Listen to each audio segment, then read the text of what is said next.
রাস্তা যখন থেকে ফ্লাইওভারের কাজটা শুরু হয়েছে তখন থেকে বৃষ্টি হলেই আমাদের জনগণের দুর্ভোগ হচ্ছে আর কি।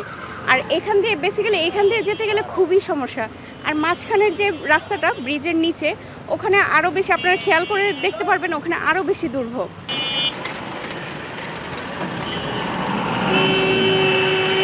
যে পানিতে এমন হয় যে মানুষ যে গাড়ি আসলে সবাই সরে যেতে হয়, কাদা টাদা ছিটে ওঠে, দেন গাড়ি চলতে তো এমনিতেই সমস্যা হয়। হালকা বৃষ্টি হলে কি অবস্থা হয়? পানি জমে যায়। আচ্ছা, আর এই কতদিন যাবত এই অবস্থা দেখছি? এইটা আসলে আমি তো কয়েক বছর ধরে দেখছি। আমি দয়াগঞ্জ থেকে যাত্রাবাড়ি পর্যন্ত এই ভয়াবহ রুটে আমরা যে যখন বৃষ্টি হয় তখন অনেক ভারী বৃষ্টির কারণে পানি জমে থাকে, তখন গর্তগুলো পানি জমে থাকে, তো আমরা তো ইয়াগুলো দেখতে পারি না, তাতে আমাদের ড্রাইভিংগুলো অনেক কষ্ট হয়ে যায়। দয়াগঞ্জ থেকে ওই মোচর থেকে এই মোচর পর্যন্ত এই অবস্থা। আর পানি বৃষ্টি হলেই ওঠে। কেমন পানি ওঠে? পানি মনে করেন যে এই পর্যন্ত দুইটা জায়গা, অনেক কষ্ট আমাদের। এই রাস্তাটার কতদিন এই অবস্থা? প্রায় তো অনেক দিন যাবত, প্রায় 2-4-5 বছর ধরে।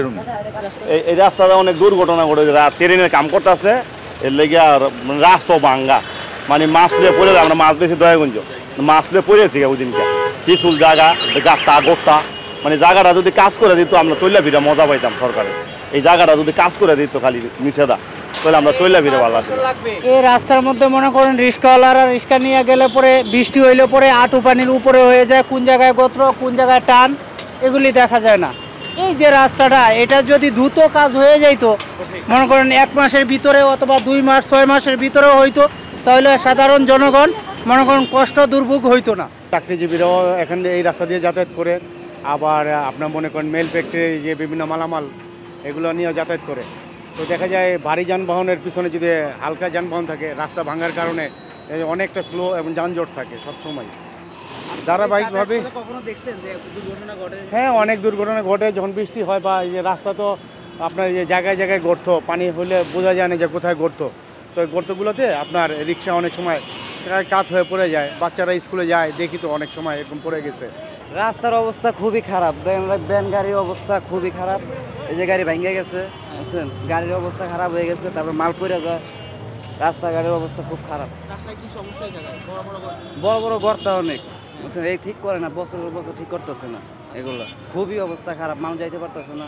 বৃষ্টি হইলে ইবনে সিনা এই মেডিকেলের ভিতরে, ইবনে সিনা মেডিকেলের ভিতরে কিন্তু পানি চলে যায়। পানি হয় কোমর পর্যন্ত। এখানে রিক্সা উল্টায় কি ক্ষতি হয়?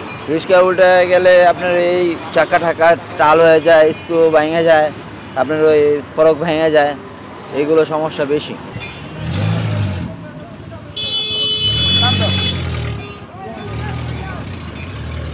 ভাঙ্গা রাস্তা চলাচল করতে রুগীদের বিশেষ সমস্যা, বিভিন্ন ধরনের অসুবিধা হয়, ব্যথা, তারপরে অনেক দিন ধরেই তো এখানে যানজট লেগে থাকে ভাঙা।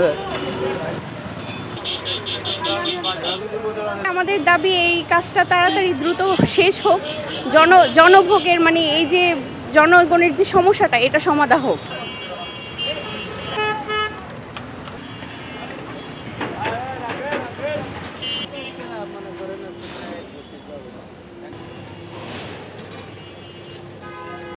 সংবাদ, ফিচার ও অনুষ্ঠানের জন্য ভিজিট করুন সংবাদ প্রকাশের ওয়েবসাইট এবং যুক্ত থাকুন ফেসবুক পেজ ও ইউটিউব চ্যানেলের সঙ্গে।